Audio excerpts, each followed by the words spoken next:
Haleluya, haleluya. Shalom, salam dalam kasih Yesus Kristus Tuhan kita. Selalu ada sukacita dan ada kekuatan untuk memberitakan firman Tuhan. Sebab kekuatan itu berasal dari Roh Kudus yang memampukan kita untuk hidup memberitakan firman Tuhan. Haleluya, haleluya. Pada kesempatan yang indah ini, saya rindu untuk membagikan suatu kebenaran firman Tuhan tentang bagaimana kita sebagai orang Kristen harus hidup mengasihi Tuhan dengan segenap hati, segenap jiwa, dengan segenap kekuatan dan dengan segenap akal budi kita.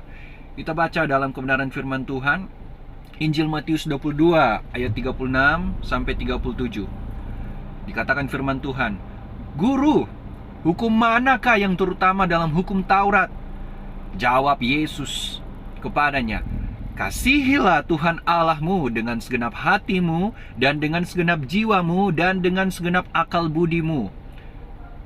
Kemudian Markus 12 ayat 29 sampai 30. Jawab Yesus, "Hukum yang terutama ialah, dengarlah, wahai orang Israel, Tuhan Allah kita, Tuhan itu esa. Kasihilah Tuhan Allahmu dengan segenap hatimu, dan dengan segenap jiwamu, dan dengan segenap akal budimu, dan dengan segenap kekuatanmu." Markus 12 ayat 29 sampai 30. Ya, dengan sangat jelas firman Tuhan telah disampaikan.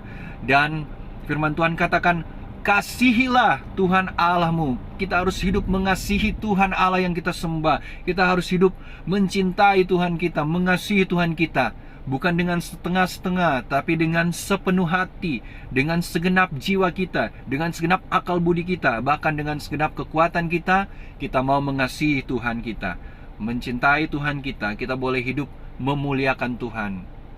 Kita mengasihi Tuhan melalui perbuatan-perbuatan kita yang memuliakan Tuhan. Kita mengasihi Tuhan melalui perkataan-perkataan kita yang suci dan kudus yang menyenangkan hati Tuhan. Kita mengasihi Tuhan melalui pikiran-pikiran kita yang berkenan kepada Tuhan, yaitu kita memikirkan semua yang benar, semua yang mulia, semua yang manis, semua yang sedap didengar, semua yang patut dipuji dan disebut kebajikan. Itu yang kita pikirkan. Bahkan kita hidup memuliakan Tuhan di dalam seluruh aspek kehidupan kita. Kita hidup tanpa dosa, terlepas dari segala kenajisan, terlepas dari segala dosa, terlepas dari segala kejahatan. Karena dikatakan setiap orang yang memanggil nama Tuhan hendaklah meninggalkan kejahatan. Sekali lagi dikatakan, setiap orang yang memanggil nama Tuhan hendaklah meninggalkan kejahatan, hendaklah meninggalkan dosa, hendaklah meninggalkan kenajisan, dan hidup suci dan kudus di hadapan Tuhan. Haleluya, haleluya. Firman Tuhan katakan, kejarlah kekudusan, sebab tanpa kekudusan tidak